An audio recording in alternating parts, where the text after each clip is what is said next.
नमस्कार। आज हम एक दिलचस्प स्रोत पर चर्चा कर रहे हैं। ये एक फिल्म खूंखार नरभक्षी के कथानक का ब्यौरा है। हाँ, और ये कहानी दक्षिण एशिया के घने जंगलों में सेट है। सुनने में ही रोमांचक लगता है ना? बिल्कुल। कहानी की शुरुआत ही थोड़ी चौंकाने वाली है।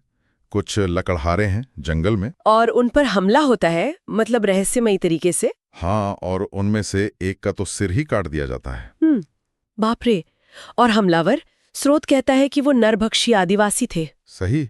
और इसी खतरनाक माहौल में कहानी फोकस करती है 4 दोस्तों पर। 2 जोड़े हैं, जैस्मीन और उसका अमीर पति, और दूसरा जोड़ा है आरजे और उसकी पत्नी। ये लोग जंगल में एक गाइड के साथ गए हैं छुट्टी मनाने। हाँ, पति की कोई कंपनी बिकी है तो उसी का जश्न मनाने आए हैं। लेकिन जंगल तो जंगल है। बिल्कुल। और गाइड उन्हें शुरू में ही चेतावनी देता है। नरभक्षी आदिवासियों के बारे में है ना, कि वो अपने इलाके में किसी को आने नहीं देते। हाँ, और ये भी बताता है कि उसके दादा जंगल में गायब हो गए थे, बाद में सिर्फ हड्डियां मिली। ओहो, मतलब ये सिर्फ कहानी नहीं, असल खतरा है। बिल्कुल। और फिर देखो वो क्या करता है। गाइड सबके फोन ले लेता है, कहता है ट्रिप एंजॉय करो। अच्छा, सबके? हाँ, सिवाय आरजे के। पता नहीं क्यों, शायद माहौल हल्का करने के लिए या कुछ और। ये दिलचस्प बात है, शायद बाद में पता चले। इसी बीच दूसरी तरफ जंगल में 2 सोशल मीडिया राइडर्स हैं। अरे हाँ, वो व्यूज के चक्कर में ज्यादा अंदर चले जाते हैं। और नतीजा, आदिवासियों ने बेरहमी से मार देते हैं। तो खतरा सचमुच मौजूद है। बिल्कुल। मतलब गाइड की बातें सिर्फ डराने के लिए नहीं थीं। और देखो, खतरा सिर्फ बाहर नहीं है, अंदर भी है। अंदर मतलब? ग्रुप के अंदर। हाँ। रात में गाइड फिर बताता है कि आदिवासी कैसे अपने जंगल की रक्षा करते हैं, घुसपैठियों को मार देते हैं। और उसी रात पता चलता है कि आरजे और जैस्मिन का सैर चल रहा है। क्या बात कर रहे हो? और उनके पार्टनर्स? उनको पता है। सोचो जरा, बाहर नरभक्षी, अंदर धोखा।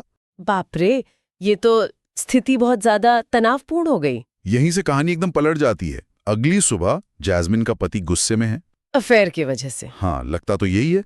वो नाव और फोन वाला बैग लेकर अकेले निकल जाता है। अकेले जंगल में? ये तो बेवकूफी है। बिल्कुल। अब बाकी लोगों से खोजने निकलते हैं। गाइड मना करता है कि वो रास्ता खतरनाक है, पर वो नहीं मानते। मतलब मुसीबत को खुद ही बुलावा दे रहे हैं। और मुसीबत आती भी है, सबसे पहले गाइड के रूप में। गाइड को क्या होता है? खोजते खोजते उसे अपने दादा की टोपी मिलती है और फिर उस पे हमला हो जाता है। ओहो, नहीं। बाद में समूह को उसकी नाव मिलती है, खून से सनी हुई, और एक बर्तन में उसका कटा हुआ सिर उबलता हुआ। हे भगवान, ये तो बहुत भयानक है। हाँ, अब डर असली है। वो भागने की कोशिश करते हैं ना उसे। लेकिन भागना आसान नहीं होगा। बिल्कुल नहीं। रास्ता एक गिरे हुए पेड़ से बंद है और तभी पानी से एक आदिवासी निकलता है और आरजे पर हमला करता है। हाँ, लड़ाई होती है। आरजे उसे मार देता है, घायल कर देता है। लेकिन क्या? उनकी नाव बह जाती है। अब वो पूरी तरह फंस गए हैं, ना गाइड ना नाव। अब तो बस सर्वाइवल की जंग है। और इसी जंग में इंसानियत पीछे छूटने लगती है। रात में वो जंगल में रुके हैं और फिर हमला होता है। इस बार कौन पकड़ा जाता है? जैस्मीन का पति। आदिवासी उसे पकड़ लेते हैं। और आरजे, क्या वो बचाता है? नहीं।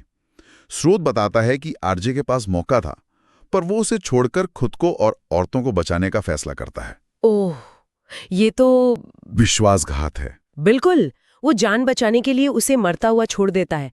आदिवासी जैस्मीन के पति को बहुत क्रूरता से मारते हैं, उसके अंग काट देते हैं। और आरजे वापस आकर क्या कहता है? वो झूठ बोलता है। कहता है कि वो मदद लाने गया था। अब समूह में डर के साथ साथ झूठ और शक भी है। स्थिति बद से बदतर होती जा रही है। हाँ, वो भागते रहते हैं। भागते भागते जैस्मीन एक गड्ढे में गिरकर बुरी तरह घायल हो जाती है। अब क्या होगा? आरजे थोड़ा दिमाग लगाता है।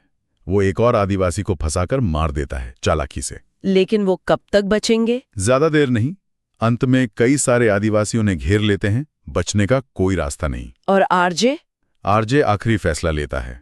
स्रोत के अनुसार वो खुद को बलिदान कर देता है, ताकि औरतें बच सके। हाँ, शायद उसे अपने किए का पछतावा था, या बस यही आखिरी रास्ता बचा था। कहानी ये खुला छोड़ देती है। और आदिवासी उसे मार देते हैं। हाँ, अंत में सिर्फ जैस्मीन और आरजे की पत्नी ही बच पाती हैं। वो किनारे तक पहुंच जाती हैं, लेकिन अपने पतियों को खोकर एक भयानक कीमत चुकानी पड़ी। तो एक जश्न की छुट्टी एक भयानक सपने में बदल गई। ये कहानी सिर्फ बाहरी खतरे की नहीं है। सही कहा। ये अंदरूनी संघर्ष, अफेयर, झूठ, धोखा, इनके घातक परिणामों को भी दिखाती है। दोनों चीजें मिलकर तबाही लाती हैं। अंत में एक सवाल मन में आता है। स्रोत में गाइड ने कहा था कि आदिवासी सिर्फ घुसपैठियों या जंगल को नुकसान पहुंचाने वालों पर हमला करते हैं, मतलब बचाव में। हाँ, डिफेंसिव एक्शन। लेकिन कहानी में तो वे इस ग्रुप पर भी हमला करते हैं जो सिर्फ भटक गया था उनके इलाके में। तो क्या सिर्फ उनकी मौजूदगी ही काफी थी? क्या स्रोत का ये कहना सही है कि वो सिर्फ बचाव में हमला करते हैं, या कहानी में उनकी आक्रामकता कुछ और ही दिखाती है? ये सोचने वाली बात है। क्या डर या अपने क्षेत्र की पवित्रता का उल्लंघन ही उनके लिए हमला करने का पर्याप्त कारण था, चाहे इरादा कुछ भी हो? दर्शक इस पर जरूर सोच सकते हैं।